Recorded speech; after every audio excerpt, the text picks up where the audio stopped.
You wake up at a campfire. You have 22 minutes. Then the sun explodes and everyone you know dies. And you wake up at the campfire again. That's the whole premise. No tutorial pop-up explains it. No character sits you down and walks you through the rules. You just start dying and dying and dying. And slowly you realize this is not punishment. This is the format. The clock is not a threat hanging over the game. It is the game. At first, it feels cruel. You're exploring a solar system that keeps ending on you, mid-sentence, mid-thought. You'll be halfway through reading something important, or halfway across a canyon, or halfway into a conversation with someone you've just met, and the world just stops. White light, silence, campfire, again. But something strange happens. The longer you sit in that rhythm, you stop treating each loop like a failure, and you start treating it like a rehearsal. You start remembering things your character never actually learns in any conventional sense. No experience points, no unlocked abilities, no skill tree. The only thing that ever levels up is you, what you know, what you've pieced together, what you now understand to be true about a place that mechanically resets itself back to zero every single time. That's the trick underneath the trick. The game never tells you what to do. It hands you a ship, a solar system, and a question mark, and lets you go find out for yourself. There's no marker pointing you toward the next objective. There's no glowing waypoint. There's just curiosity and whatever thread of it you decide to pull.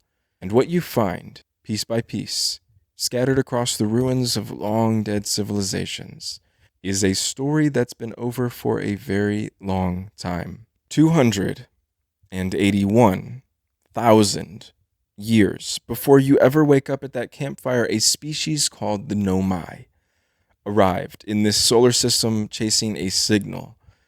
Not a normal signal, but something ancient, something that predated the universe itself. They called it the Eye of the Universe, and they became obsessed with finding it. Their ship crashed on arrival, stranding them here permanently. But instead of despair, they treated it as an opportunity. They built and studied. They spread their curiosity like a language, carving their thoughts into rock walls on every planet and moon in the system, arguing with each other and writing across centuries, leaving behind full conversations you can still read, the way you'd read someone's diary. And you start to know them through their handwriting and through the individual voice of whoever carved into a particular wall, whoever was excited or frustrated or scared enough to leave a mark. Some of them argue with each other across years.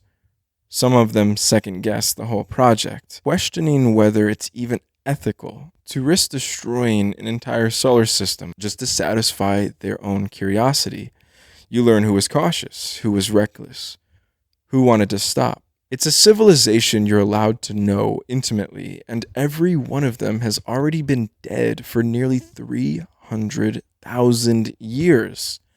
By the time you show up, even their carelessness has limits. When they were gathering material to build their machine, they mined it from a planet with primitive life, just beginning to develop there, and they stopped carefully so as not to disrupt it. They weren't reckless with everything, just with the one thing they wanted most. But the eye kept moving, though.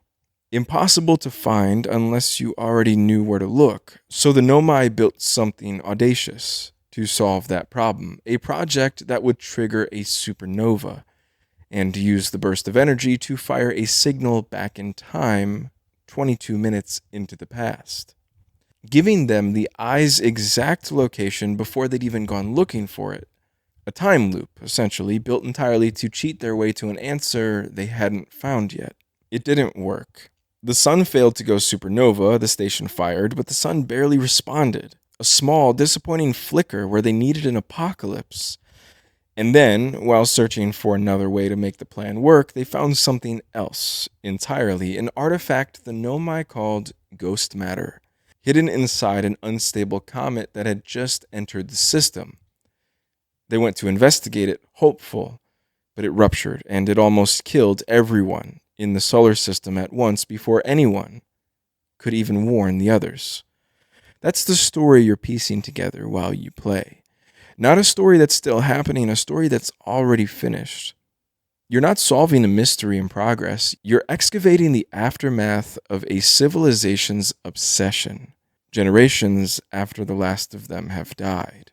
And every discovery you make isn't new information to the universe, it's just new information to you. And here's the part that makes it hit different. You, the player, are the one who accidentally finishes what they started. Not through some grand destiny, not because you were chosen, but just by being there at the right moment. When the sun finally dies of natural causes at the end of its own life, the very thing that sets their old, broken machine into motion at last, 281,000 years later than intended. You didn't choose this, you just happened to be alive on the day it finally worked.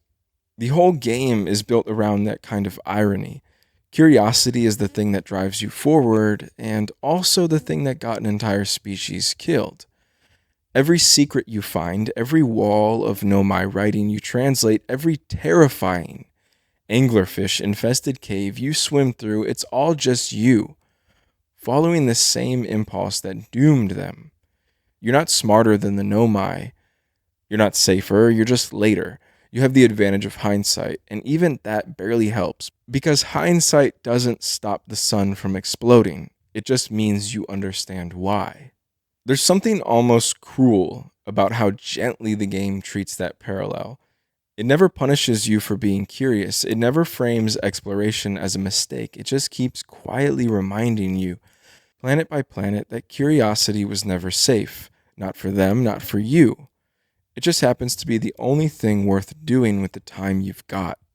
And when you finally reach the end, when you finally see what they spent their whole civilization trying to see, the game doesn't give you a triumphant end. There's no boss battle, no final choice that lets you undo any of it. It gives you something stranger, something closer to acceptance. The sun was always going to die. The loop was always going to end, one way or another, whether or not you ever showed up to witness it. The only real choice was ever what you did with the 22 minutes you had. If this one resonated, subscribe. New essays drop weekly, and you never know what's coming next. Share it with someone who'd get it, and leave a comment. I want to know which door this opened for you. Mystery Compendium. The archive is always open.